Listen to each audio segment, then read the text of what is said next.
Fala aí, galerinha linda do coração, professor Gil aqui na área, sejam bem-vindos! E hoje nós vamos falar sobre formação de palavras. Você sabe o significado da palavra pneumultramicroscópico sílico vulcano-coniótico? Não sabe? Nunca ouviu falar dessa palavra?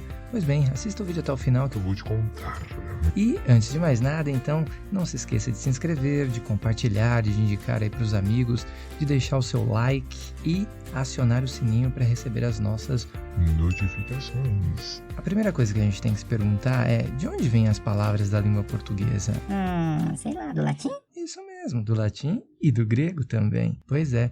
Existem aquelas palavras que a gente forma pela aproximação de outras duas já existentes na língua portuguesa, por exemplo, como vale e refeição. Isso é o que a gente chama de composição, certo? Consiste na união de duas ou mais palavras base, ok? Mas também existe a união de dois radicais gregos, por exemplo, como a palavra caligrafia. Caligrafia vem do radical grego kalos, que quer dizer belo, e grafia, que quer dizer escrita, ou seja, caligrafia nada mais é do que a escrita bela, não é? Pois bem, então, as palavras compostas são essas palavras resultantes do processo de composição pela união de mais de um radical. E há muitas palavras de origem latina e grega na nossa língua, porque entre os séculos XVI e XVIII, muitos textos científicos, filosóficos, literários eram veiculados em latim e com muitas palavras emprestadas do grego. Por isso, grande parte do vocabulário técnico-científico provém do latim e do grego. E, sem mais delongas, vamos verificar alguns radicais gregos e entender alguns significados de algumas palavras muito conhecidas. Por exemplo, pedagogo.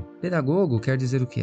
Aquele profissional responsável pela educação de crianças, não é isso? Peda, que vem de paidos, que é criança ou educação, e agogo, condução. Nevralgia, talvez pouco conhecido, mas nevralgia, o que é? Você tem aí o termo nevro, que quer dizer nervo, e algo, dor, ou seja, dor nos nervos. Monarca, mono quer dizer um, e arque, que comanda, ou seja, numa monarquia quem comanda é só um. Barômetro, baro, peso, pesado, grave, e metro vem de metron, que quer dizer medir, ou seja, um instrumento capaz de verificar a pressão atmosférica. Quilômetro, quilia, 1000, e metron, medir. Então, num quilômetro você tem 1000 metros. Pentaedro, penta, 5, edra, lado, ou seja, 5 lados. Estratégia, você tem stratos, que quer dizer exército, e ago, liderança, liderança do exército. Poliglota, polivários, mais glota, que quer dizer língua, ou seja, que fala várias línguas.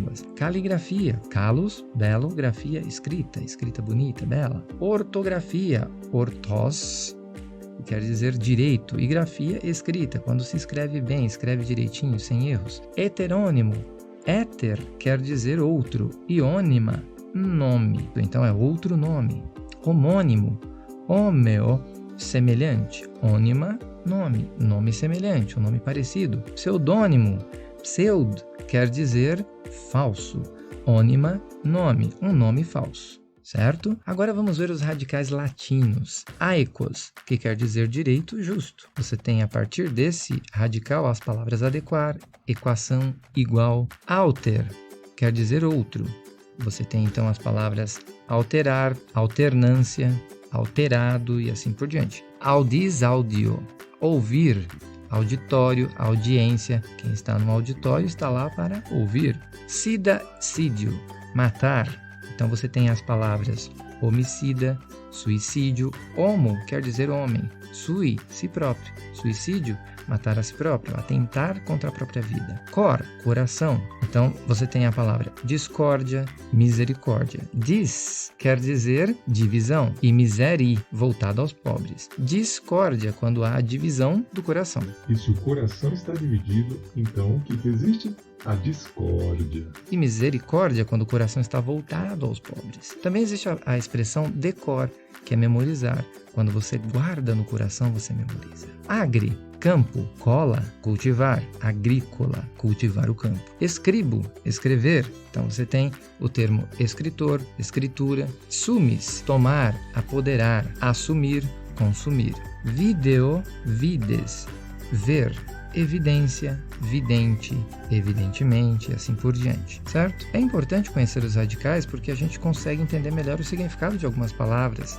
e o seu processo de formação, inclusive. Aí, dentro do processo de formação, nós temos a justaposição e a aglutinação. A aglutinação, na verdade, é o quê? Uma fusão. Vejam esses exemplos. Boquiaberto é a fusão de boca mais aberta. Pernilongo é a fusão de perna mais longa. Embora é a fusão de em mais boa mais hora. Só que o que acontece na aglutinação? Pelo menos um dos elementos sofre alteração. Observe nessa junção de boca aberta. Boquiaberta. O A virou I. Perna longa. Pernilongo. Certo? O A virou I. Em boa hora. Pelo menos 3 letrinhas desapareceram daí.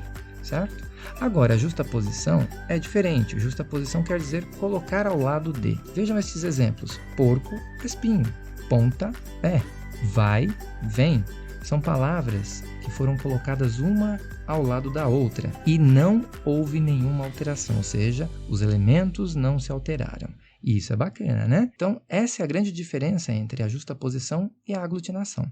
E lembra do pneumo ultramicroscópico sílico vulcano-coniótico? O que é isso? É uma aglutinação. Nesse caso, nós temos a aglutinação de vários radicais. E o que significa?